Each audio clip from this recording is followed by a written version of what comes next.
तो क्वेश्चन ये पूछा गया है कि 3:26 कोई एक टाइम है, 3:26, AM PM जो भी हो, इससे यहाँ फर्क नहीं पड़ता है। तो 3:26 पे हम लोग की थीटा की वैल्यू मतलब एंगल जो होगा वो कितना होगा। तो 3:26 हो रहा है, फॉर्मूला हम लोग के सामने था, theta is equal to 11m minus 60h divide by 2। यहाँ पे m हम लोग का बेसिकली 26 है ये वाला, और हम लोग का h यहाँ पे 3 है जो कि ये वाला है। कुछ नहीं करना है, बस फॉर्मूले में पुट कर देना है, 11 into 26 minus 60 into 3 divide by 2। ये हम लोग का आ जाएगा theta is equal to 286 minus 180 divide by 2। ये हम लोग का आ जाएगा 106 बाई 2, और ये हम लोग का आ जाएगा 53 डिग्री। ये हम लोग का आ गया आंसर। आंसर क्या आ गया? 53 डिग्री। तो मतलब 3:26 पे हम लोग का जो एंगल होगा वो 53 डिग्री बनेगा। ऐसे ही हम लोग कोई भी क्वेश्चन को टैकल कर सकते हैं इस फॉर्मूले की मदद से। हम लोग और क्वेश्चन देखते हैं कि और कैसे कैसे क्वेश्चन हम लोग के बन सकते हैं और कैसे क्वेश्चन इसमें लगेंगे। ओके, सो अगर ऐसे क्वेश्चन आता है कि हम लोग को एंगल फाइंड करना है 2:24 पे, 2:24 पे, AM PM कुछ भी हो फर्क नहीं पड़ता है। तो हम लोग की थीटा की वैल्यू क्या होगी, मतलब एंगल कितना बनेगा। Same formula, theta is equal to 11m minus 60h divide by 2। फॉर्मूले में पुट करेंगे value 11 into 24 minus 60 into 2 divide by 2, और ये हम लोग की वैल्यू आ जाएगी 72 डिग्री। बहुत ही आसान था। अब कुछ डिफरेंट क्वेश्चन, मान लो हम लोग क्वेश्चन ऐसे आता है, फाइंड द एंगल बिटवीन 152, 1:52 पे बताओ, PM या AM जो भी हो, कि हम लोग का एंगल की वैल्यू क्या आएगी, थीटा क्या आएगा। तो अगर हम लोग अप्रोच से जाते हैं, जो हम लोग ने फॉर्मूला पढ़ा 11m माइनस 60h/2 का, तो उससे क्या हो जाएगा, 11 into 52 minus 60 into 1 divide by 2। तो इसका आंसर आ जाएगा 572 माइनस 60/2, और ये आ जाएगा हम लोग का 256 डिग्री। 256 डिग्री, पर 256 डिग्री हम लोग का 180 डिग्री से ज्यादा है। अभी मैंने बताया कि किसी भी क्लॉक में अगर हम लोग को निकालना होता है तो 2 डिग्री निकलती है, एक ये थीटा, एक ये थीटा। तो ये वाला जो 256 है, ये हम लोग का ये वाला थीटा है। हम लोग को हमेशा आंसर 180 से कम में देना होता है, मैंने पीछे ही बताया है अभी। तो ये हम लोग आंसर नहीं देंगे, हम लोग इसको 360 में से माइनस करके तब आंसर देंगे। तो जो आंसर होगा वो होगा 104 डिग्री, 104 डिग्री।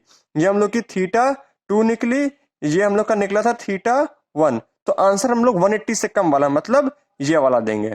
तो इससे ज्यादा टफ सवाल रीजनिंग में है नहीं क्लॉक के ऊपर। तो ये बेसिकली ऐसे ही क्वेश्चन पूछेंगे आप लोग से, और क्लॉक का ये पहला केस था जिसमें हम लोग को सिर्फ एंगल निकालना था। तो एक फॉर्मूला की मदद से हम लोग किसी भी टाइम का, किसी भी इंस्टेंस ऑफ टाइम का एंगल हम लोग फाइंड कर सकते हैं।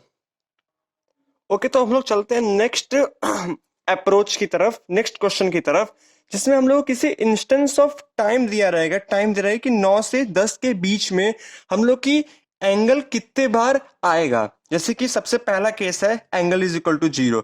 एंगल इज इक्वल टू 0 का मतलब होता है कोइंसाइड, ओवरलैप, स्ट्रेट लाइन और टुगेदर। 0 का मतलब होता है मिनट एंड आवर हैंड दोनों आपस में क्या करें, ओवरलैप करें। तो क्वेश्चन कुछ इस तरह से रहेगा कि 12 से 1 के बीच में 0 डिग्री वाला एंगल कितने बार बनेगा। तो क्वेश्चन कुछ इस तरह से रहेगा। अगर हम लोग यहाँ क्लॉक बनाते हैं, ये हम लोग क्लॉक बन गई, ये है 12, ये है 3, ये है हम लोग का 6, ये है 9। बेसिकली पूरी क्लॉक बना देते हैं, ये 1, ये 2, 4, 5, 7, 8, 10 एंड 11। तो हम लोग को 1 घंटे में, इन 1 आवर्स ऐसी सिचुएशन कितने बार आएगी कि हम लोग का एंगल जो होगा वो 0 डिग्री बनेगा। तो 1 घंटे में सिर्फ एक ही बार ऐसा होगा जब हम लोग का एंगल आपस में ओवरलैप करेगा, मतलब मिनट और आवर हैंड दोनों आपस में क्या होगी, ओवरलैप करेगी।